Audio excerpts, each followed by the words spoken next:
Hello, everyone, and welcome back to the show. I'm JJ Flazanes, your host, and I appreciate you downloading today's episode.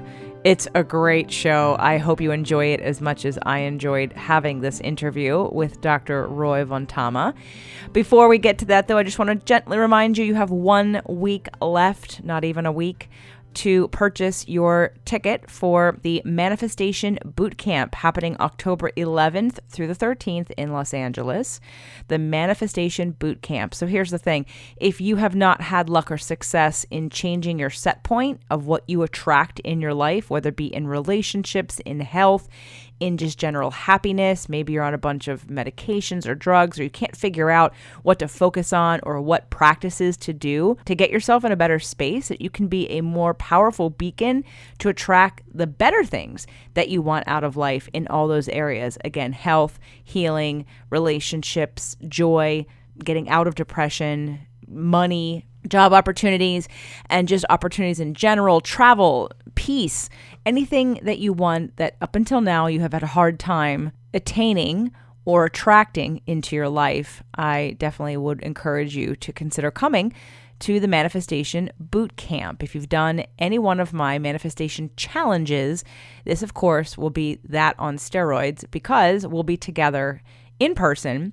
Energetically, you'll get healings and clearings from Lisa Thomas, as well as practical tools and other resources that you can't get otherwise. That's what showing up to a live event does. It breaks you out of your comfort zone. It disrupts and interrupts the patterns and habits that have kept you kind of stuck. So I hope that you'll consider coming to the October Manifestation Bootcamp. The price goes up on July 15th. So get your ticket now. There's still a payment plan available, and the tickets will be available after July 15th. They'll just be more expensive. I'm just trying to do you a little favor and give you a little heads up. So if you are thinking about coming, that you won't regret getting your ticket now, because the price will go up. Today's show is with Dr. Roy Vongtama. He's a highly sought after integrative cancer doctor. He's the author of Healing Before You're Cured, an evidence-based guide to taking control of your body and mind. Dr. Vongtama has treated patients and successfully coached clients for over 18 years, bringing evidence-based, cutting-edge ideas to transform their lives.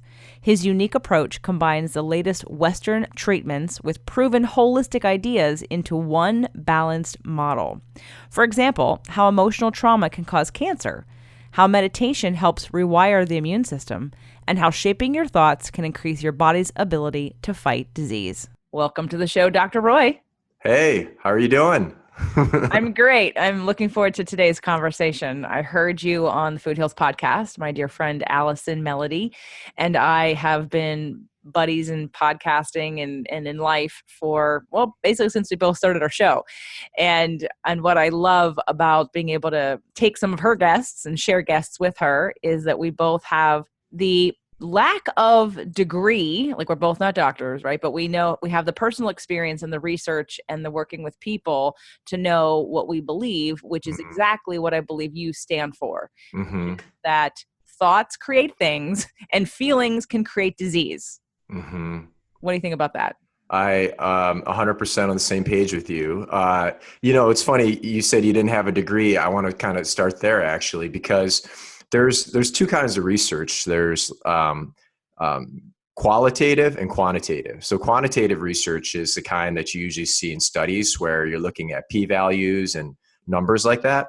But there's actually another kind of research called qualitative research, where you're actually listening to stories and you're looking for patterns and stories. And from those patterns, you can find things you can actually rely upon and reproduce. So in a way, you're kind of you are a qualitative researcher because of your background of talking with people and working with them. You're seeing these patterns and you're like, whoa, this is the same thing over and over and over. This person's been repressing their anger and they're having this come up for them. So you are a scientist in your own right. So that's my first comment about that. And both of you are, because you both worked with, so many people. So I wanted to say that first of all. And second, yes, I'm on the same page with you about the mind affecting the body, and there's a lot of research that we can talk about that, but also the emotions. When the mind puts a block in you allowing to feel what you're supposed to be feeling or what you naturally would feel, and you start to suppress those things, or they're coming out inappropriately, they will cause and can cause disease. But not only that, they may cause disease in an area that's not about emotions. So if you're, for example, I said anger, if you're repressing anger, it may come up in your body as a disease, as, for example, cancer. Well, thank you, first of all, for the validation from a medical standpoint of the qualitative research. I mean, it really is how I got into all of this, was starting with science information about the body as a personal trainer, helping people to build muscle, lose weight, increase metabolism, and to rehab injured joints, injured parts of their body. Now, the more science I learned, the better at that I got. But there were people along the way who, with like the normal sciences, didn't help them. So I always like to say that I had a certain amount of tools that I used. And when those tools didn't work, I went and found more tools. And I would look at, well, what other factors can contribute to the situation. Back pain is a great one, because considering what you just said about anger, how I work with people and how this kind of all unfolded for me was lots of clients with back pain. So when we look at the structure of the spine, and is everything in alignment, and we have chiropractic happening, and we even have things like maybe acupuncture happening, and we have proper exercise, proper posture, we're making sure nothing is imbalanced structurally. Well, when we have all that in place, then where do you go when there's still back pain? Well, we can go to the hormones, which I now know about all the hormones as well, because I work in a functional medicine clinic with a physician and dietitian on bioidentical hormone replacement therapy. So we're looking at the hormones, and we can look at the neurotransmitters. Let's take it even deeper into science. Let's look at the brain chemistry, and how that plays a role in pain sensation. Well, then once you get all that kind of science underway and you still have pain, now what? Well, then there's the emotions and the mindset and the spiritual aspect of all of this stuff. And so to me, researching people like Dr. John Sarno, who dealt with the mind-body connection probably earlier on than most people did, and linking back pain with rage, and really saying, look, I was a spinal surgeon for 40 years. It doesn't matter what you do physically. It's not about the physical. It's about the emotional. And he was really the first physician that I found that I could really lean on to say, look, this guy he knows what he's talking about. He's been doing spinal surgeries for 30 or 40 years in one of the most prestigious clinics. And he's saying it's not physical, it's emotional. And of course, when I first watched a video of him, I thought he'd be a little more woo-woo. Oh my gosh, he was so flatlined and boring. Lovely man, but like dry as can be. And just, I thought, oh my God, this guy is super linear, which even gives more credibility to the fact that he was linking emotions with back pain. Now, I want to take this into your story a little bit deeper. How in the world did you become a cancer doctor who's talking about the connection between emotions and cancer, and led you down this path? Well, that's a great, your story is great. I mean, a lot of times, we're really taken with personality, but then also when you have data behind it, that makes it even stronger. And it doesn't sound like he has a great personality for, being on air, but the research is the work he did is really awesome. My story is a little bit different because, I grew up in Buffalo, New York, and I grew up as like the only Asian kid in my town. So I got a lot of stuff coming at me. They'd probably call it bullying now, but I just called it like torture, So, and I also went to Catholic school. So I had a lot of indoctrination that way. And my family's Buddhist. So like the Catholic way is you have one life, you're either going to heaven and hell. The Buddhist way is you have thousands of lives and there is no heaven and hell. So I had all this indoctrination coming and all this basically abuse, or I would say growing up, that I had to deal with, and all these different things. And I realized the only thing I could really rely on in all of this was me, because my parents had a traumatic history as well. So they'd always put everything back on me. So that, when I was a kid, it was painful. But moving forward, it became really important because then I really looked inside myself to see if something was true or not. And that's the key. You have to look to see if something's true.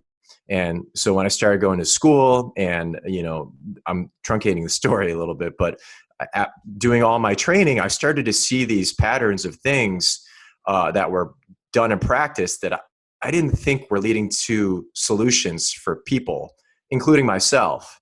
So because of that, I started to look like you did beyond what I was being told. And, in cancer training, you can talk about many cancers. You can talk about pancreatic cancer. You can talk about any kind of cancer. And I would have patients coming in and I would see that there was a lot of pain going on, a lot of trauma that they had gone through and they were not aware of it. And the reason that I actually knew that is because I also trained as an actor.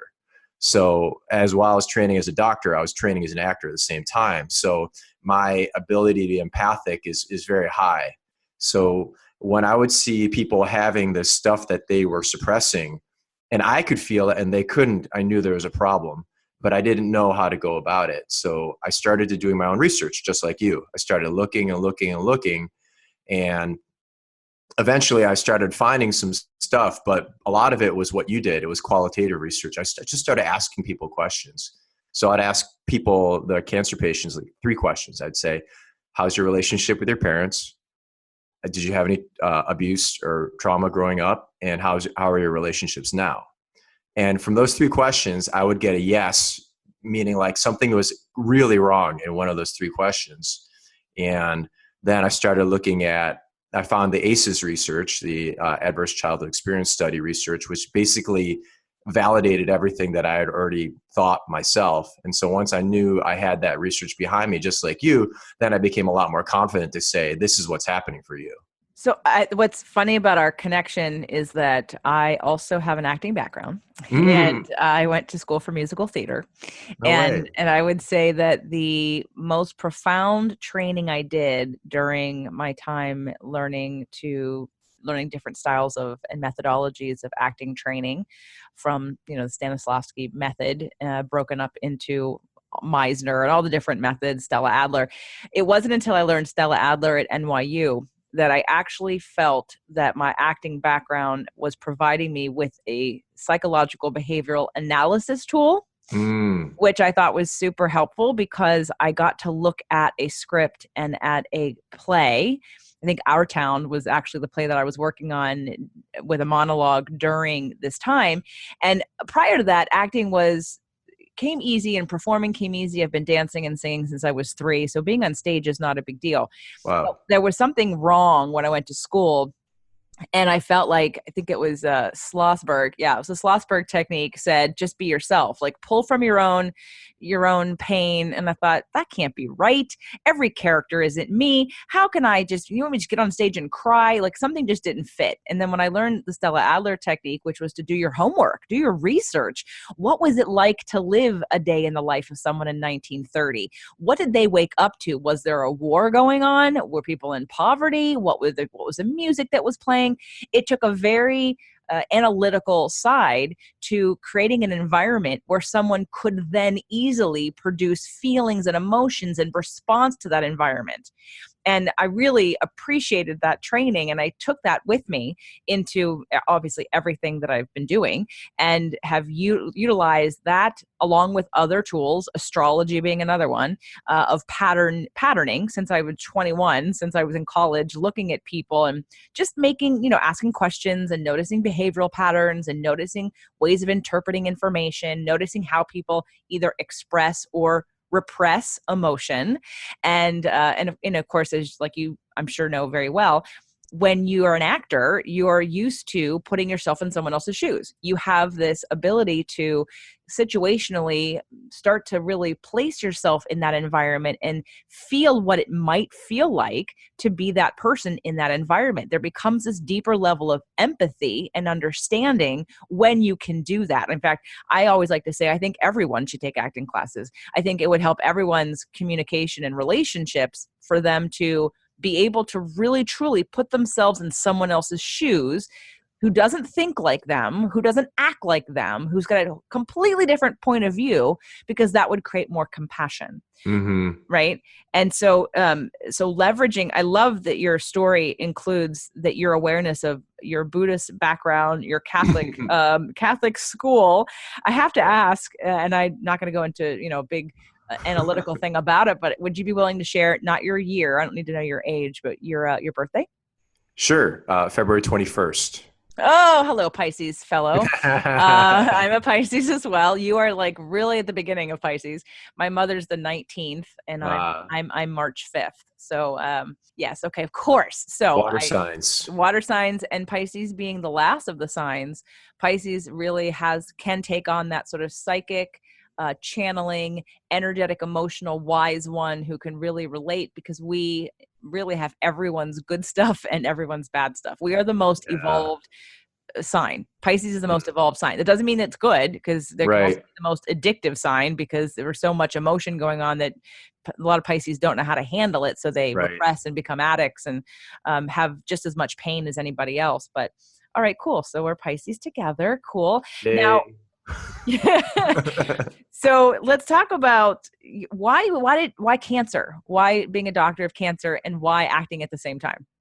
Okay. Well, my dad's a cancer doctor, and so my mom's also a doctor, but she's an anesthesiologist. So my dad said, "You can do anything you want after you finish medical school." So, No yeah, pressure. No yeah, pressure. yeah. I was a good son. So I was like, "Oh, okay." Growing up, I was very creative. I was always writing stories and doing all these different things, making all these huge, like, panoramic with my GI Joes, like these huge stories that would last days. So I kind of knew I always had a very creative side. And so once I finished medical school and I started training, I realized like there was something missing. Even though I was having fun being a doctor, I really wanted to do more, you know. And so that's how I started taking acting classes. And then it all came together because when I came to apply, I did my training at UCLA. When I came for my interview here, the chairman asked me, I know you have an interview at MD Anderson. It's one of the top, cancer places in the United States. You're going there next. Why would you want to come to UCLA? We're not as good as them. And I said, do you want to know the truth? And he's like, yeah. I'm like, I want to be an actor. And he just paused, and I looked at him and I was like, uh-oh, and then he was like, I wanted to be an actor. My parents wouldn't let me. If you come here, you can do both because it's LA. And you could take your vacations to do auditions. You could do training at night. There's all these teachers, And I said, wow. In fact, if you offered me a contract today, I'd sign it. And he was like, really? I was like, yeah.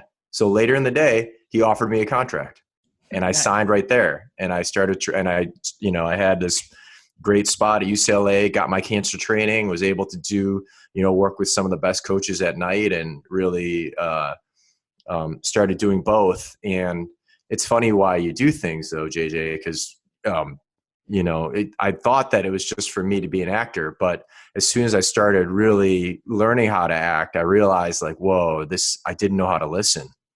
I did not know how to listen, and they don't teach you that in medical school. They don't teach you how to listen. They teach you how to pass tests.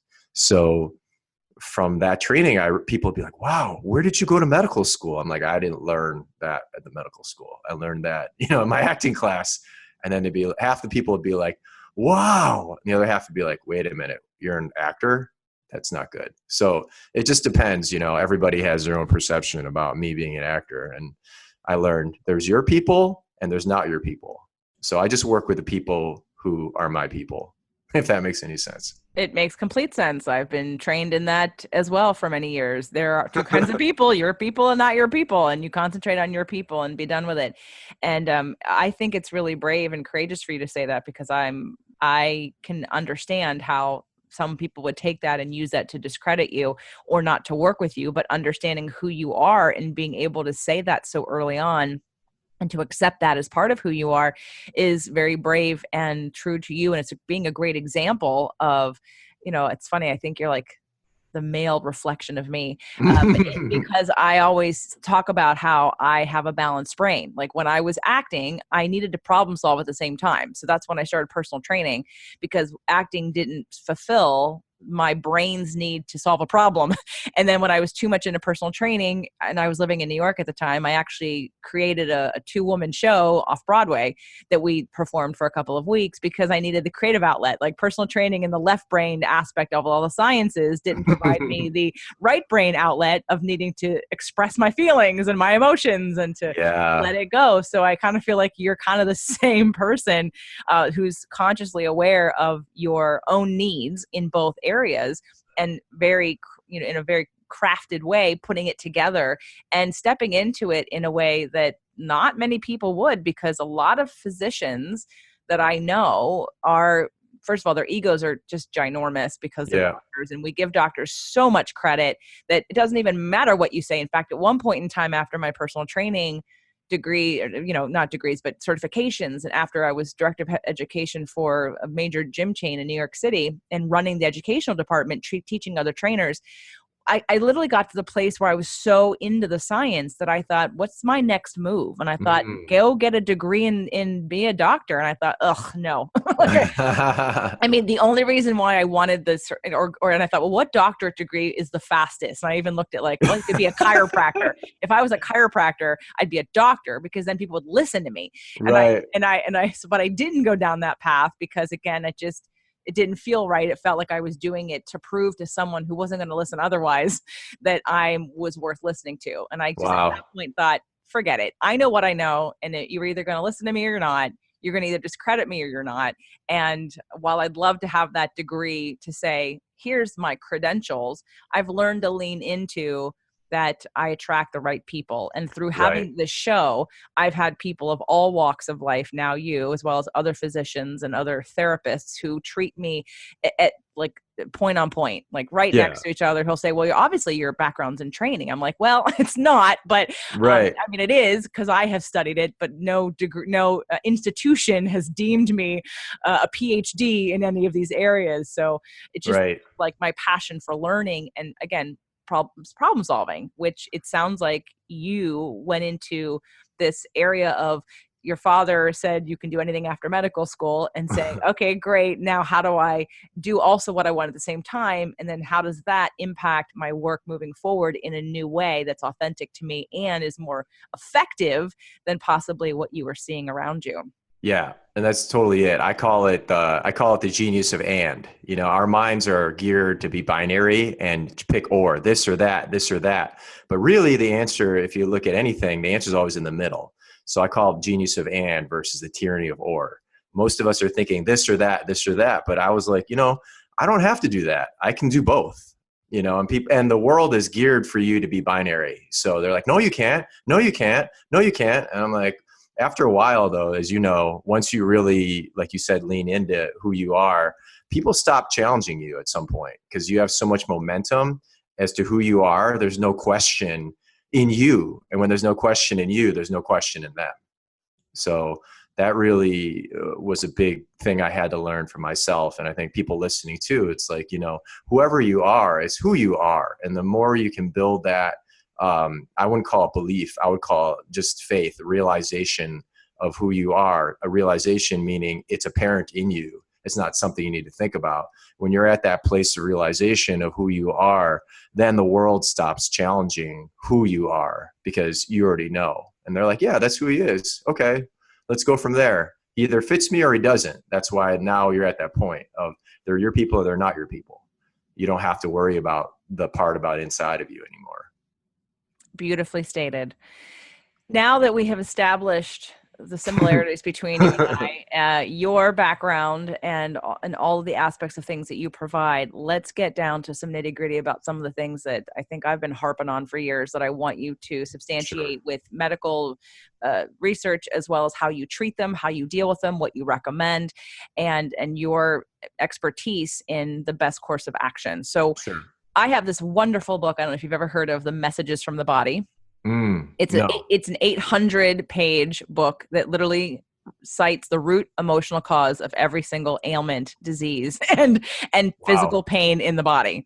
And I love using it because, people think when we say that emotion can cause pain or disease, that they immediately think, are you telling me it's in my head? Mm. And one of the things that Dr. Sarno addresses is that no, we're not saying it's in your head. Your body actually produces the pain because it knows that the emotional pain is something you're trying to avoid. It's actually a deeper pain than your physical pain. So the physical pain masks that the pain that you're trying to avoid.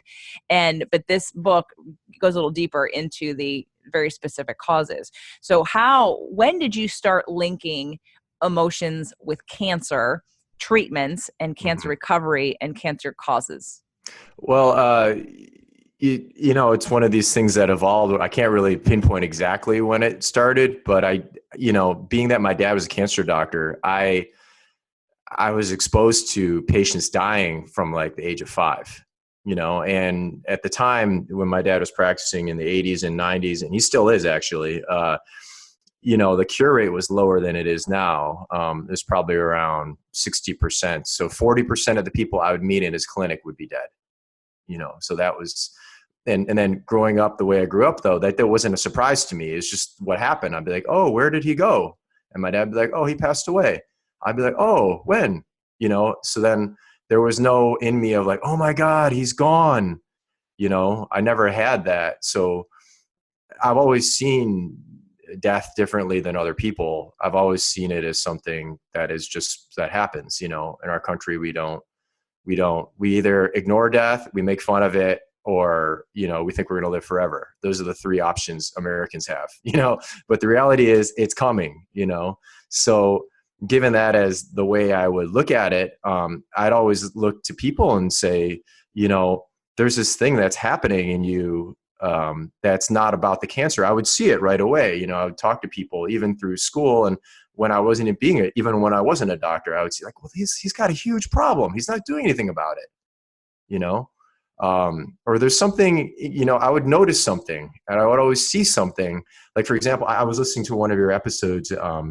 It was about looking back at what happened, and you were talking about divorce. And one of the guys said, I agreed with everything that my wife wanted to do. That's a trait that actually is linked to disease. To always agree with somebody is linked to autoimmune disease.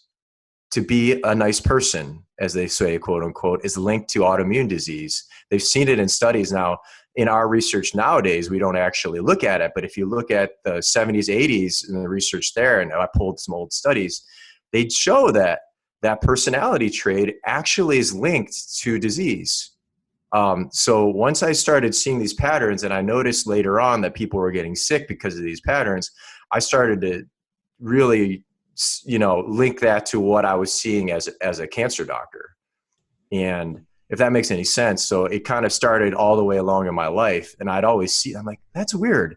This person says he's really mad, but he's not mad, So I'd be like, are you angry? And they'd be like, no. I'm like, well, I would be.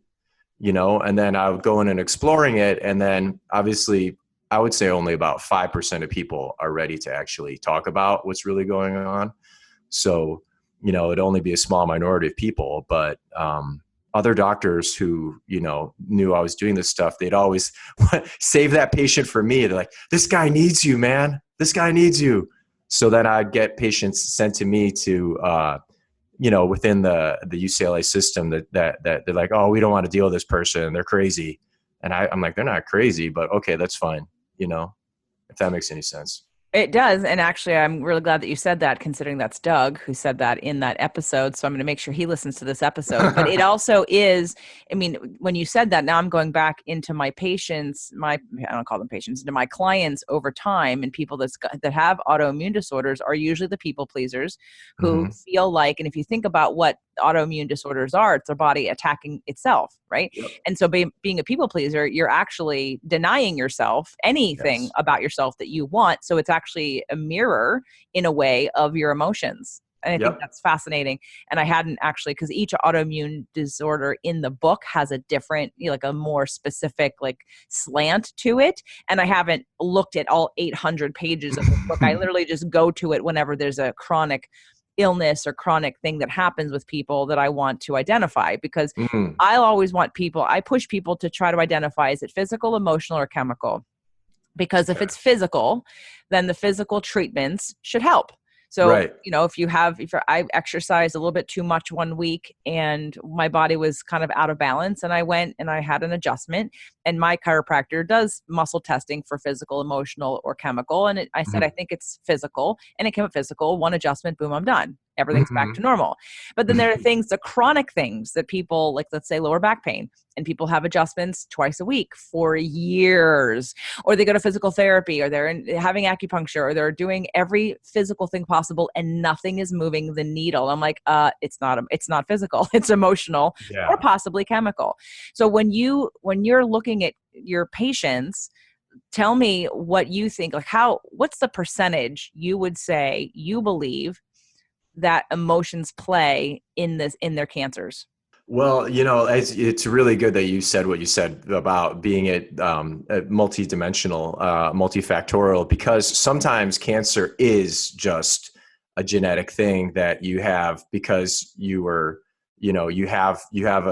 born with a mutation, and it leads you because of stress in your life, that different things that it can cause. It can be majority a physical thing, a genetic thing, but in other people that's not the case. To name a percentage that it's emotionally based, the thing is, everything has some component of it in there, because, like, people would say, well, smoking caused his cancer, you know, and I would say to that, well, why is he smoking? Why did he start smoking? And they're like, oh, that doesn't matter. And I'm like, well, if smoking caused cancer, then everybody who smoked would get cancer. But actually, only 7% of people who smoke get cancer. That means that there's something else going on, you know? So to me, it's hard to put a number on it. I think everybody who has cancer has something emotionally going on. So I would say 100% if you're going to say, is there a component of it? But is it the majority component? I would say that's less. I would say it's about a quarter of people I meet when I walk. Like, you're like me, I can feel it when I walk in the room. If there's something going on, there's some kind of, when I say something going on, like an emotion or rage or repression, if I can feel it going on, I know it as soon as I walk in the room. And if I know it walking there, that only happens about a quarter of the time, I would say. I have to kind of be more aware of it, but I know it when I walk in the room. And obviously I don't say anything. I don't walk in going, wow, you're really angry. I don't bring it up unless they bring it up with me, because it's a very, it's a very vulnerable time when you're sitting in a doctor's office and you've been given this diagnosis that could possibly kill you, to have someone there trying to ask you to do work on yourself at the same time. That's a very small minority of people that want to do that kind of work, I've found. So I don't know if that answers your question. It does, and I have a few more because of that. First of all, do you know the work of Dr. Bruce Lipton? Yes, of course. Okay, so Bruce Lipton would say, as well as Dr. Christian Northrup, those would be two physicians that I respect highly and definitely have followed their work, that we all have cancer genes. But they don't necessarily get expressed unless it's the Exactly. environment, right? The environment creates the expression. So to Yeah. me, that's why I'm asking about percentages of emotion within each disease. And I think, you answered it perfectly, and I understand. And I want to know now, how do you approach that with a client, a Mm. patient who comes in the door? How do you work through that analysis of the things? Let's go over the factors. So let's say I Sure. come into your office and I have got cancer, Yes. and how, take me through what you're looking at and how you're determining the best first treatment. Okay, so I'm a radiation oncologist. So actually, what we do in our field is we prescribe for people who are listening. Basically, you've already been diagnosed with cancer. You've already been shown that radiation could be something that'd be useful for you. So when you walk into my clinic, I'm looking to see if it actually is useful, and if it's useful, what kind of way are we going to give it? So the first thing I do is fulfill the thing that you came in for from a Western paradigm. I'll make sure that, like, okay, is this going to be useful for you? And this is what the research says about radiation for you. Now, do you want it or do you not? And then if they are cool with that, yeah, you get about a quarter of people that go, well, my other doctor, the first cancer doctor, told me diet doesn't matter. And I was like, is that true?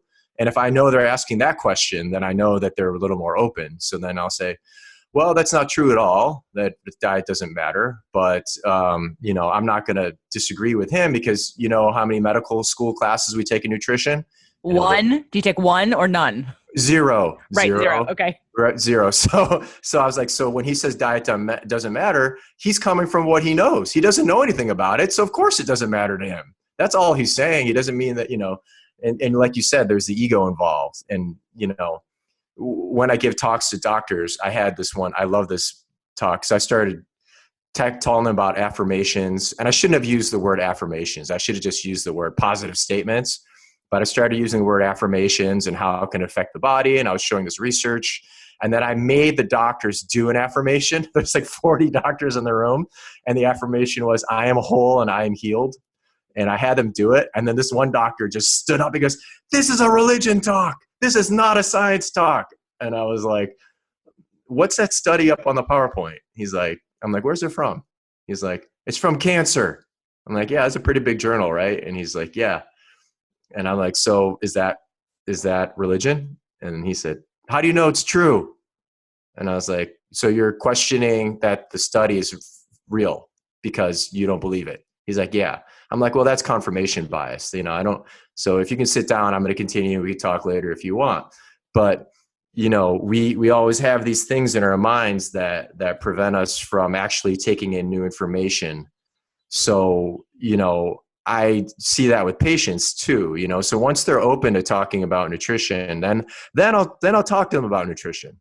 But even in that case, I'm very careful because sometimes people are just not getting enough calories and they can't tolerate certain foods. So I'm very careful to say, hey, well, maybe you shouldn't be having sugar right now. Maybe you shouldn't be having dairy. Maybe you shouldn't be having red meat. All these things that I probably advocate for someone who's healthy. But for a patient who's already lost 40 pounds and is losing weight every day, I'm very careful is what I say to them in that moment. But, so that's the first thing. I'll start with the Western, then I'll go into the nutrition. And if they're open to the nutrition, then I know they're probably open to more. And I'm like, well, are you open to more? I mean, do you do any meditation? How's your, you can tell somebody's mindset too, right? As they're talking, if they're a victim mindset or if they're more, if they've taken ownership over the situation. So if they're open to that, then I'll start to delve into ownership versus victimization and their mindset. And then I'll give them a prescription of affirmations, depending on what they are, dealing with, or in terms of their mind and what they've become addicted to in their minds of what the way they're thinking. Then I'll give them a prescription. I'll say, like, do 10 of these 3 times a day, so they were like, oh, I'm getting a prescription. Because if I tell them to do affirmations, but I don't actually give them prescription, then they won't do it. But if they do it, if I give them prescription, then they come in and say later, I did what you told me, because people like that. People want to be told something to do a lot of times. So I'll give them that. And then if they're open to that, then I'll talk to them about meditation. And then if they're not, if they've never meditated before, I'll actually teach them right in their room. So I'll teach them right there. And I'll be like, do you meditate? And they'll be like, no. I'm like, would you like to learn? They're like, yeah. I'm like, okay, let's do it right now. And I'll close the door. And they'll be like, wait, now? I'm like, yeah, right now. I'll show it to you and you can do it now. And then you can do it every day. Do it for 5-7 minutes a day.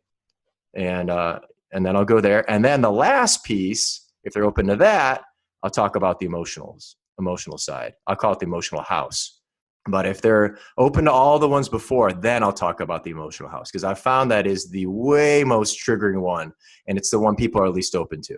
I'm really shocked. I mean, not shocked. Okay, let me rewind. Me, of course, because I'm weird. I'm like you. I'm like really weird. If I see a pattern, I identify it, I'm aware of it, I change it immediately. Right. Number one, which I know is not the case for most people.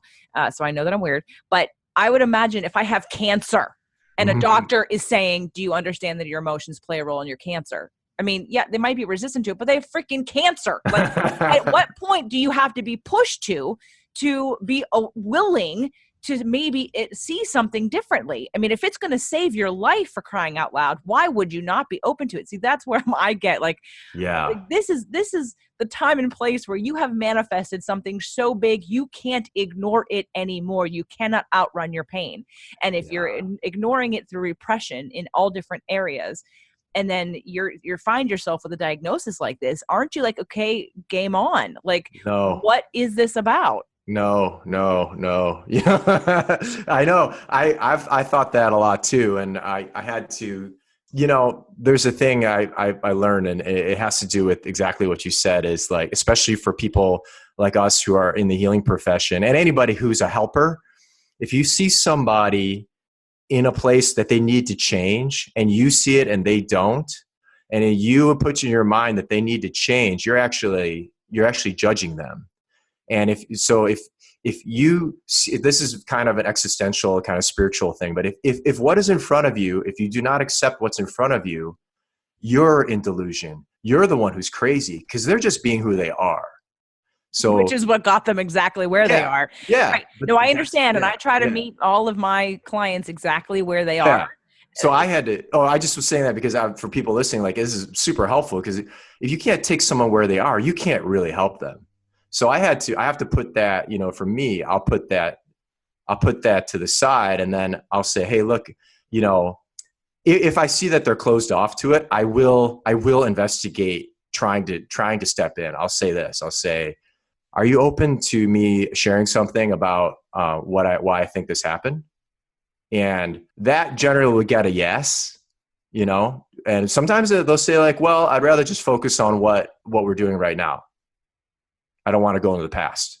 I'll be like, okay, that's okay. And I'll get that about half the time. If I ask that, are you open question, half of them don't want to know right away. And I'm like, okay, it's very clear. This person does not want to know this, the other half will be like, yeah, yeah. And some of that half of those people will be like, can we talk about it later? Cause I just want to, focus on this. I'm like, okay.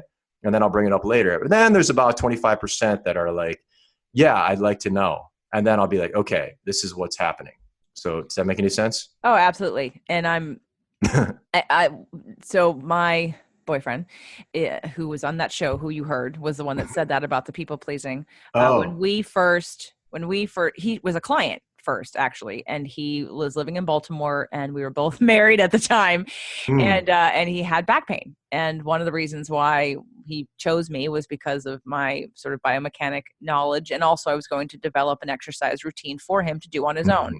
So I knew I had 10 sessions, and within those 10 sessions, I knew that he was a pretty straight shooter, and we didn't know each other that well, and our sessions were very, very strategically placed on his actual exercise. There wasn't a lot of side talk and getting to know you kind of stuff. I mean, a little bit, but I addressed the back pain from the physical first, and exercising and moving and things like that. Looked at the diet, inflammatory things in the diet. And at about session 3, 4, or 5, I finally said, so, there's another component to back pain. Not sure if you know that's emotional. And I would say that maybe there's some stresses. Do you think you have some stresses in your life that might, be causing anger? And he was like, yeah, probably. And then as we moved, closer to the 10th session, we did address it. I learned more. And then, anyway, now he has no more back pain, but, and it was completely emotional. But so I know that you have to meet people where they are, but I'm just, I guess to me, being completely candid in my mind of saying, Yes. at what point in time does someone have to get pushed into a diagnosis where you have to be like, seriously, what am I doing wrong? I, I you would know, think cancer would be that. I don't know. well, I've thought a lot about it a lot because there's definitely, and I don't think it's just cancer. There's so many things that people are not willing to address and they need to crash and burn, and I work a lot with monks because I do a lot of meditation and I help lead a youth meditation program. So I work with a lot of monks and nuns. And this one monk said to me, because I was telling him, I'm like, this guy, he's blowing everything, and he's like, well, he goes, Roy, first God taps you, then he pokes you, then he kicks you, and then he lets the world teach you. And so this guy needs to let the world teach him. You can't help him. And I was like, whoa, okay.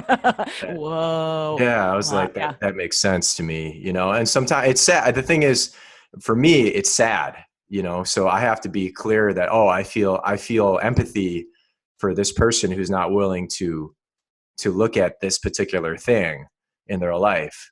And if they're not ready, then they're not ready. And there's nothing I can do about that. And that you can't change anybody. We only can help people who are ready to change. Oh yes. That has been the best personal growth I've ever had over the last 20 years as a trainer, being able to come to terms with my issues, heal my wounds through reflecting back from my clients when they either didn't listen or when they weren't taking my advice or when I tried 20 different ways to try to get them to the same thing and they didn't do any of them, and to learn how not to personalize that and detach completely with love to say, "Hey, Yeah. I've done everything I can. Really, this is all up to you. And I see where this is going. It's not good, but it isn't my journey. It's yours." And that, but also now being able to know and to be very clear. I mean, I've been working with a certain handful of my clients for a really long time, but now when I take people on now, I'm pretty clear about who I will work with. And it is, you have to look at it. Mm, It is very clear that we do the mind, body, soul approach. End of story. We will start with the science. We will start with the exercise and the food and the inflammation and all those scientific reasons and the hormones that you're feeling badly, that you have depression, that you aren't sleeping, that you gain weight. We'll look at all that. But then when we balance out your body and your chemistry, we need to look underneath the hood. And it's part of yeah. the plan. And if you're not willing, I'm not the right person, because Mm, I'm not willing anymore to have these surface level conversations that are very clear. The big pink elephant in the room is screaming, you want change, but you aren't willing to look at what is really going to cause true change. So, right. and I don't know if you have the ability to do that or if you have a responsibility to everyone that walks in the door. It sounds Yeah. like you probably have more responsibility to everyone who walks in the door to just So, hand to yeah. whoever you have, right? Exactly. So when I'm working at UCLA, I have to see everybody. But when I have my coaching, I have a coaching practice on the side. So if I'm doing coaching, then I can choose, and then I'll do an intake interview like you do, probably be like, where are you at? And then if I feel that they're ready to change, then I'm willing to work with them. Otherwise, but in the that one's easy because then we get our ego fulfilled at the same time, right? When we get to work with who we want to work with. But the clinic is actually where I learn more because I'm forced to deal with people that aren't ready, and I have to put my ego aside to say, I'm going to help them in the way that I can. And sometimes, I've found also, there's if I can put myself into a very comfortable flow state when I'm with that person, they're receiving something from that as well, because we're social animals and it's not just about talking. So if I can put myself in the flow state and then, I don't know if your listeners are into flow states but basically a deep relaxation state. If I can put myself there, then the person who's having that trauma is getting something from me at the same time. So I'm one way or another, I've found a way to circumvent this process. It's not always because you and me are the same. We want to deal with things head on.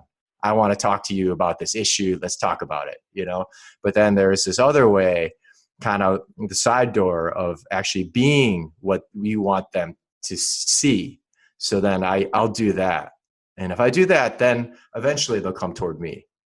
Well, this has been all the psychological ways of how to deal with a person with cancer who isn't taking responsibility for their victim state or emotions, or educating people and bringing them into consciousness. Now I want to go into the science stuff for the time that we Sure. have remaining. And then, of course, Sure. let people know where they can buy your book that just came out and work with you, either coaching or, of course, I want everyone to know that, people are looking for physicians that do holistic things and Hmm. aren't just one way. I mean, we are definitely, and I'm hoping my show is playing a part in that, in educating people, as well as Totally. Allison's show for sure, of looking for a holistic approach that isn't just one-sided, like everyone needs to do this one thing. It's personalized, it's holistic, it takes all things into consideration.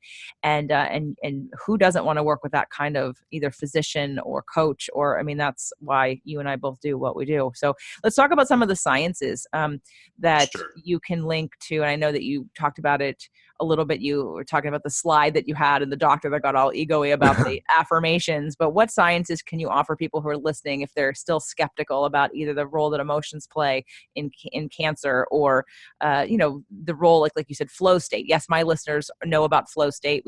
I run a 30-day manifestation challenge. We're currently in one right now, and part of what that means is people practice on a daily basis and keep accountable to that, how to get into alignment, how to get into vibrational, spiritual, physical, emotional alignment and sustain it for as long as they can on a regular basis every day.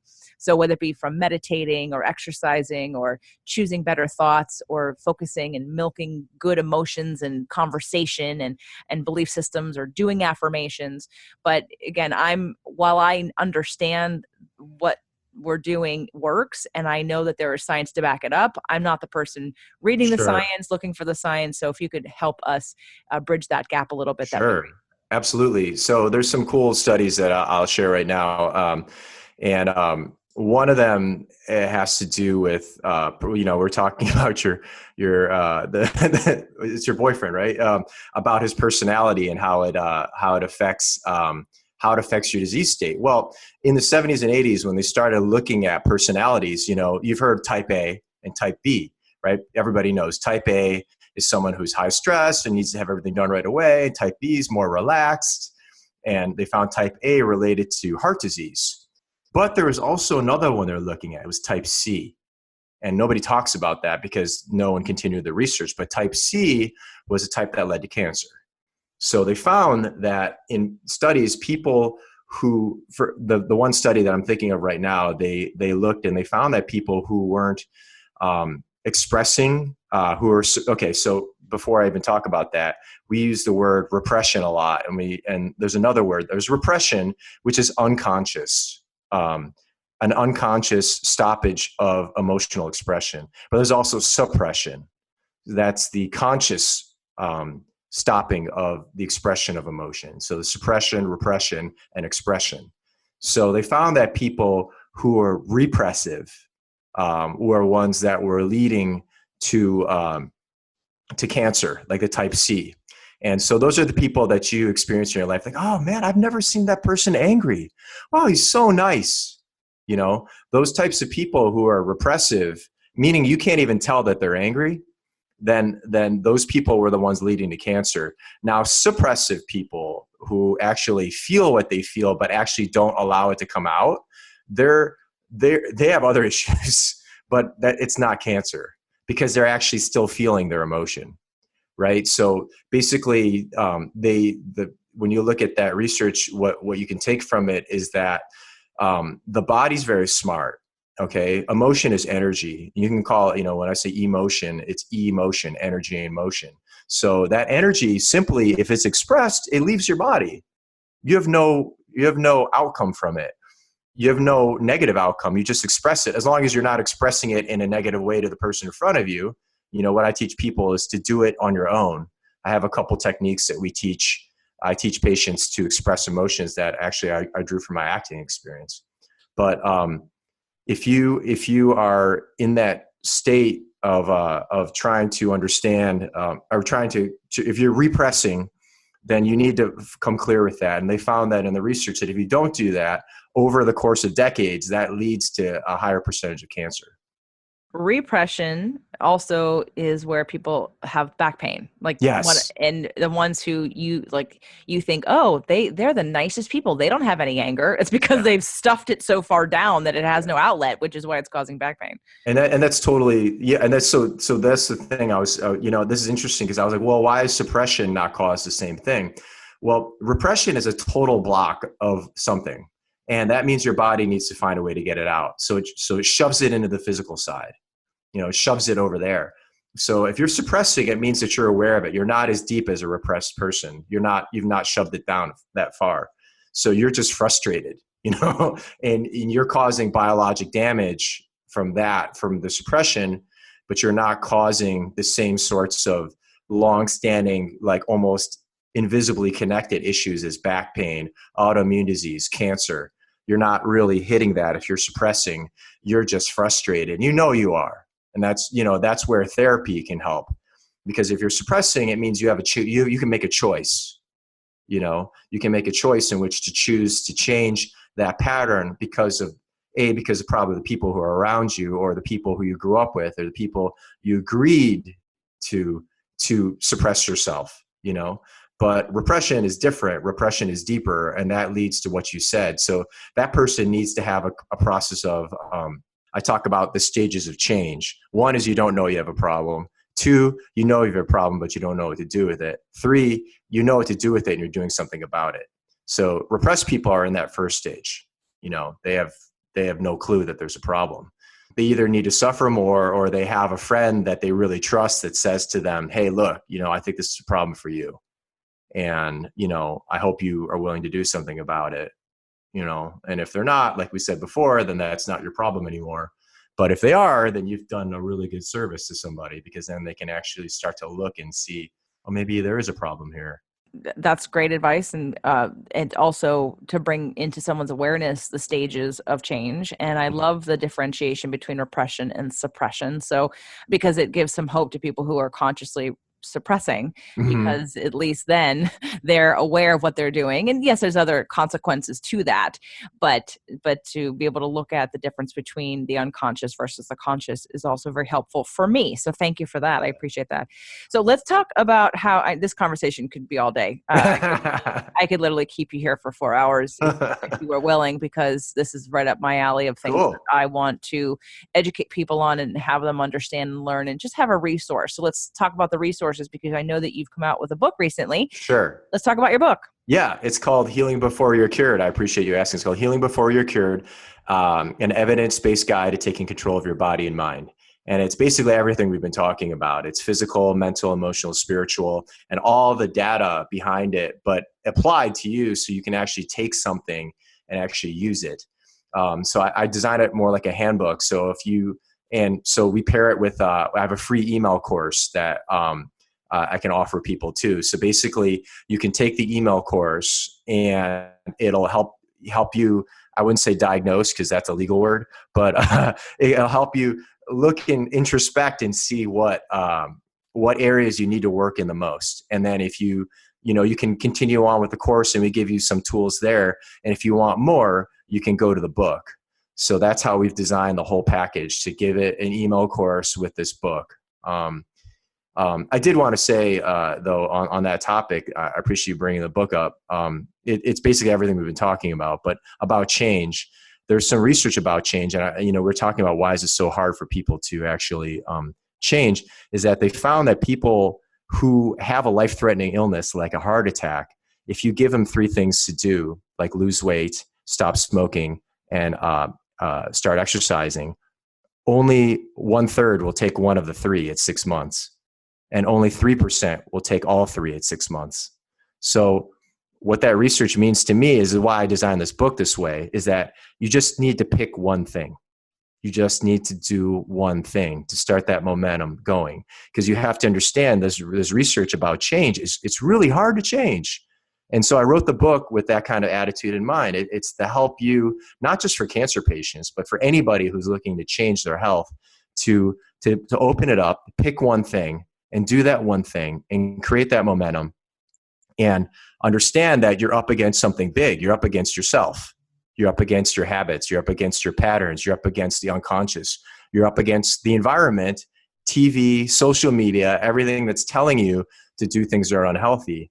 So in this small way, I'm hoping to really get people to, open the book, start the email course. If they're listening, they can even access the email course through their phones right now.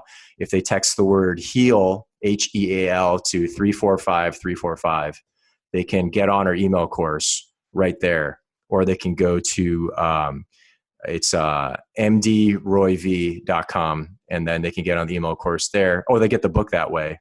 And so those are the 2 ways we were looking to get people involved in this work.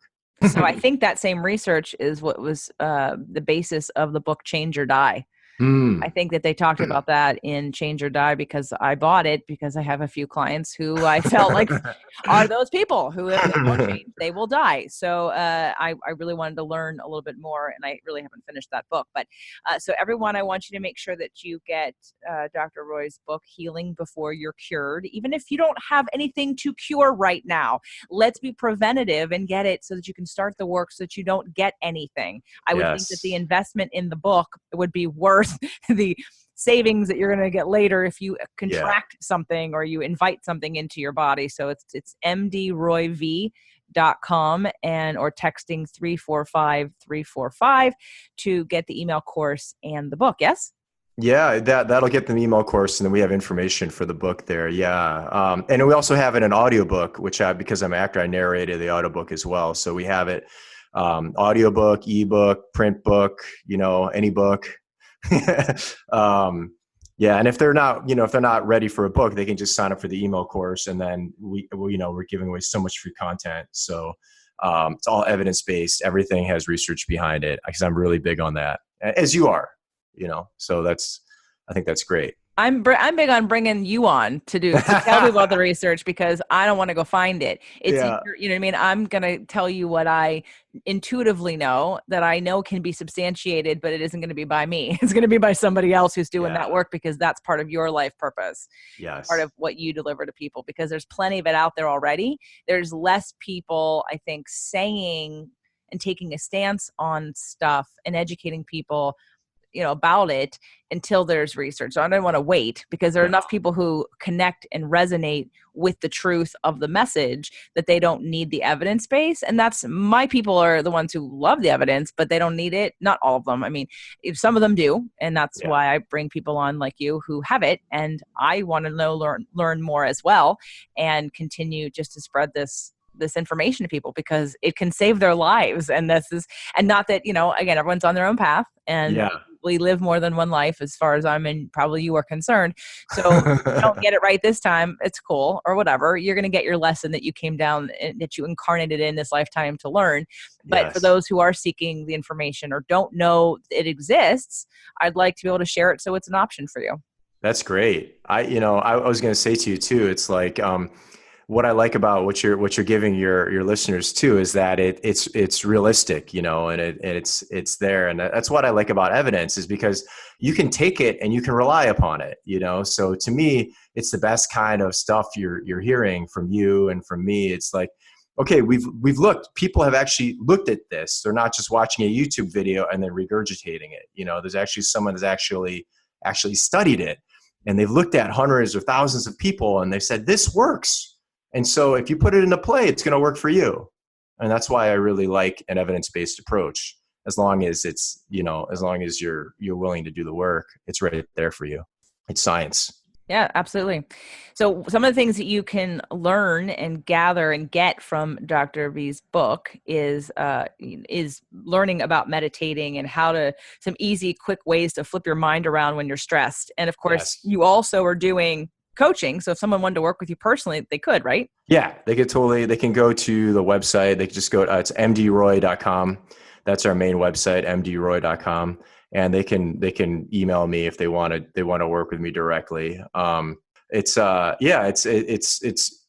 what I'm about though. I'm like you, like I want to have change now. So my whole book is given with that kind of perspective in mind. It's like, I'm not bashing you with data. It's more about just like, what are you looking to do? And what are you looking to do right now? What does the evidence say that we can put into play right now about, do you want to change your mindset?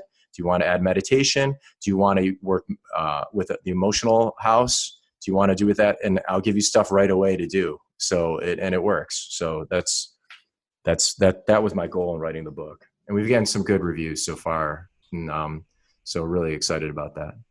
Well, I believe that suffering is a choice. So when there's much as information out there as we can provide and tap into, I believe that it really comes down to that it's a choice that you can, if you really want to solve the problem, there's somewhere is information that can help you.